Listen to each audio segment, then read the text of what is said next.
Hi, everyone. Rebecca is very playful. She's courageous, energetic, beautiful, joyous, intelligent, fun, honest. There's a hope about her. Rebecca graduated an Ivy League university with 2 master's degrees with, I think, a 4.0 or something pretty darn close. She's the narrator of PBS's Helen Keller, presented for TEDx, been featured on The Today Show, NBC Nightly News, Morning Joe, Dr. Oz, ESPN, featured in the New York Times, Huffington Post, The New Yorker. She has traveled the world, Done the Pacific Coast Ride for A's. Ran with the Olympic torch. I mean, athletically, what she achieved is incredible. She climbed Kilimanjaro. She swam from Alcatraz to shore. She wrote a book. The book was optioned for a movie. She was a well-known spin instructor. She has a thriving practice in psychotherapy. She advocates. She doesn't stop. I mean, there's not enough tape in your camera. But I think more than anything else, it's just the way she does it with just so much humor and joy, and she's always laughing, always smiling. How I do it, people.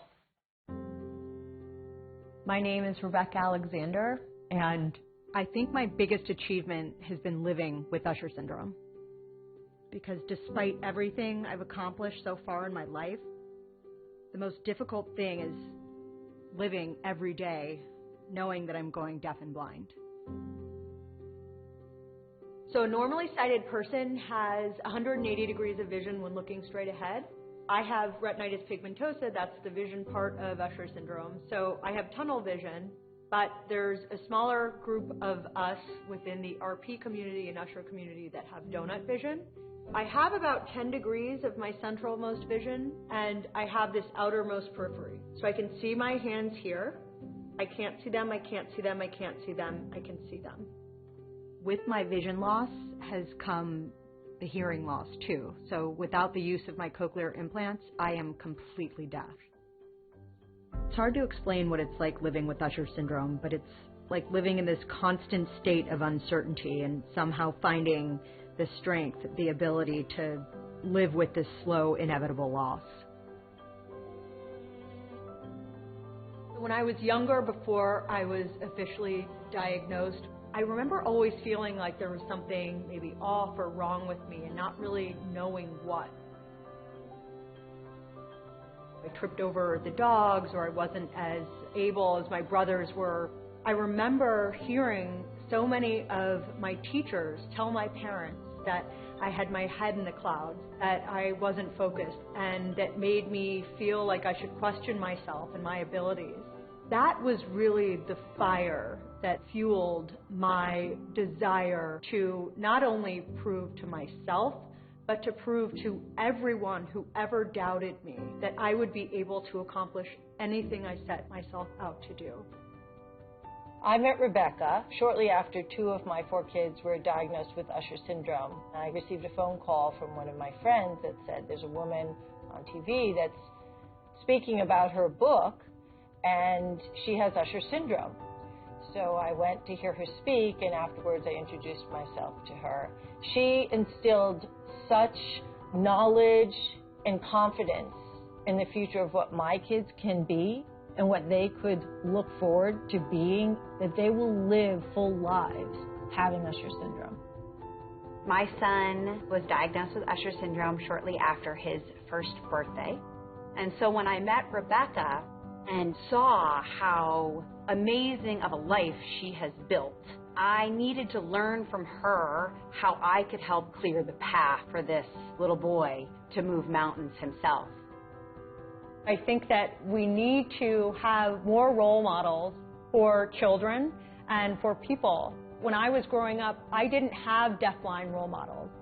And that's why I'm never going to stop. I'm going to say yes to every challenge ahead of me and chase every opportunity I have, because I know I can help change the trajectory for every Usher generation after me.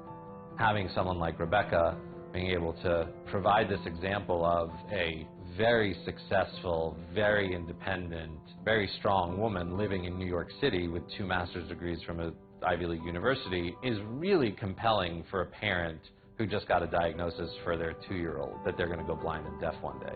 I don't think you can really underestimate what it means to see the future in someone like Rebecca when otherwise your vision of the future for your child might have been much more bleak?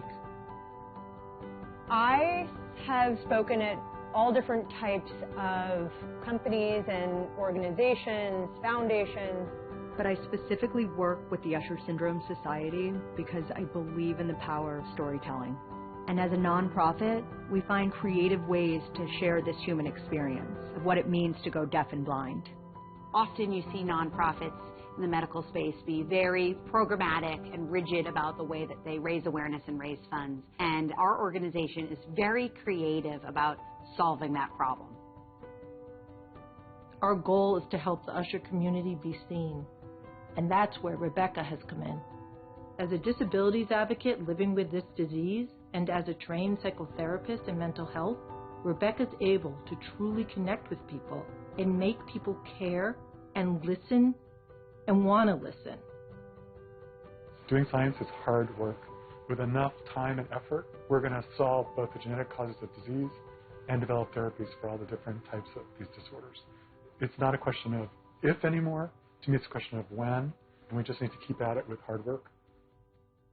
Living with Usher syndrome is hard and it's emotional. And it's allowed me to feel so incredibly alive.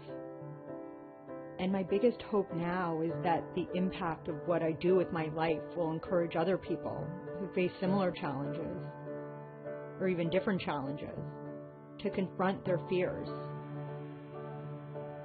So many of us live in fear, and we need to learn how to live with our fear.